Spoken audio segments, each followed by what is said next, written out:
Aitäh, härra eesistuja! Lugupeetud kolleegid ja kõik, kes meid jälgivad!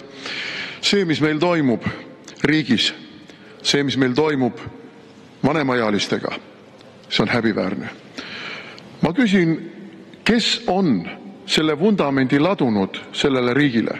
Need on need inimesed, kes praegu on pensionieas, kes on vanemad. Need on need inimesed, kes paljud on kaotanud sellesama riigi ülesehitamisega oma tervise. Ja nüüd ütleb riik, et meil ei ole sulle raha. Meil lihtsalt ei ole raha. Samal ajal on meil miljardeid tuuleärimeestele, miljardeid mingisugustele militaarärimeestele, miljardeid Rail Balticule, mis juba 12 aastat ei idane ega mädane. Kui palju kümneid miljardeid on meil läinud projektide peale ja asjade peale, mis on teinud meie elu ainult kallimaks. Vaat sinna ongi läinud meie pensionite, meie puuetega inimeste, meie noorteperede, meie lastetoetuste raha. Ja siis öeldakse, et riigil raha ei ole. Riigikontrolör, keda häbiväärselt, no ma ei tea, ma näen siin ühe korduva roolijoodiku käekirja selle nädala päevakorra koostamisel. See töötab meil siin Riigikogu esimehe kantseleis.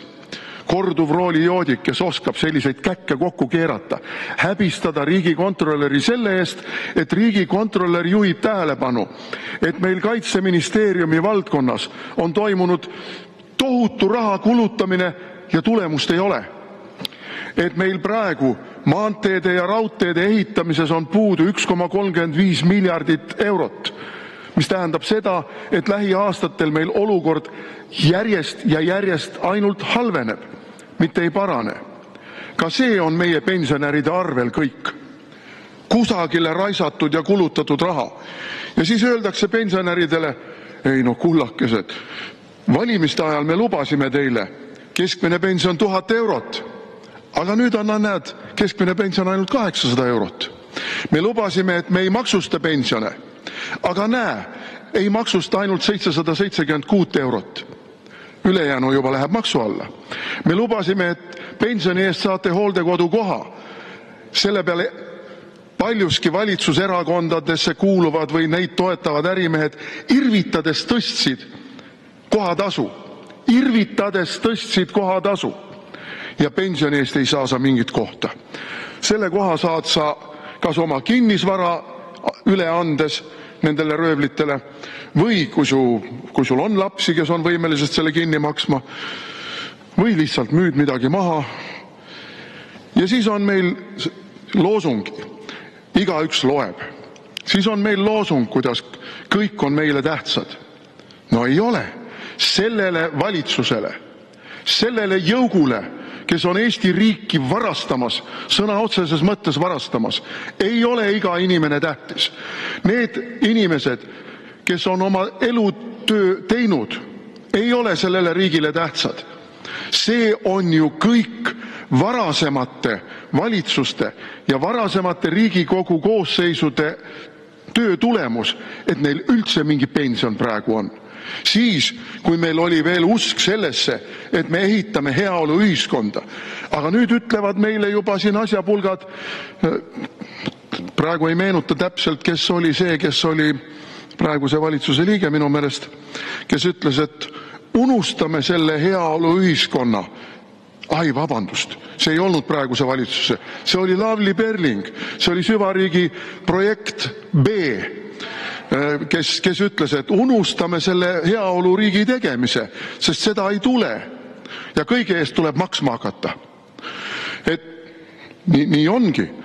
Lugupeetud Lauri Laats, see on tänuväärne ja kiiduväärne ettevõtmine, aga me võime mürki võtta, et kogu see, palun lisaaega, 3 minutit lisaks. Kogu see koalitsioonikamp valgub siia saali, niipea kui kutsung tuleb hääletamisele.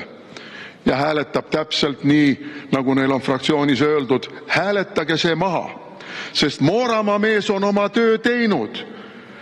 Need vanurid ei lähe meile korda, mida rutem maha kärvavad, seda parem. Riigil jääb rohkem raha järele. Me ei pea maksma nende haigekassa kulusid, me ei pea maksma, nüüd on tervisekassa, nad enam haiged ei ole, nad on ainult terved.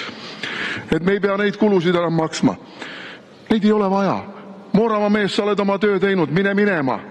Jäta riik rahule, las me kulutame korruptiivselt raha tuuleärimeestele, militaarärimeestele ja igasugustele muudele ärimeestele, kes on meile vajalikud ja kasulikud. See on selle täiesti mädanenult korruptiivse riigi loogika.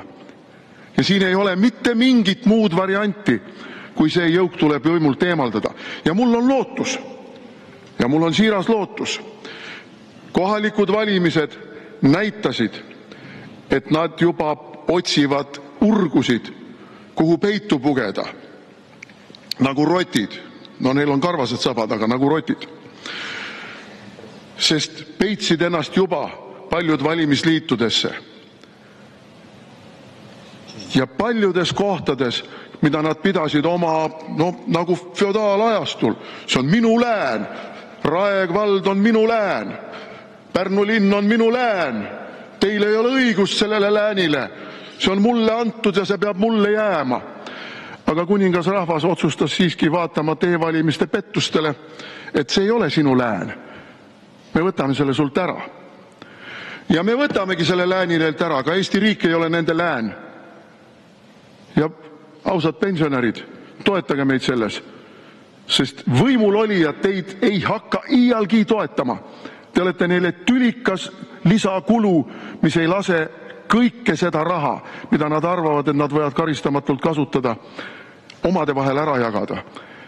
Lugupeetud pensionärid, toetage neid, kes toetavad teid. Ja need ei ole mitte praegu võimul olevad erakonnad. Aitäh!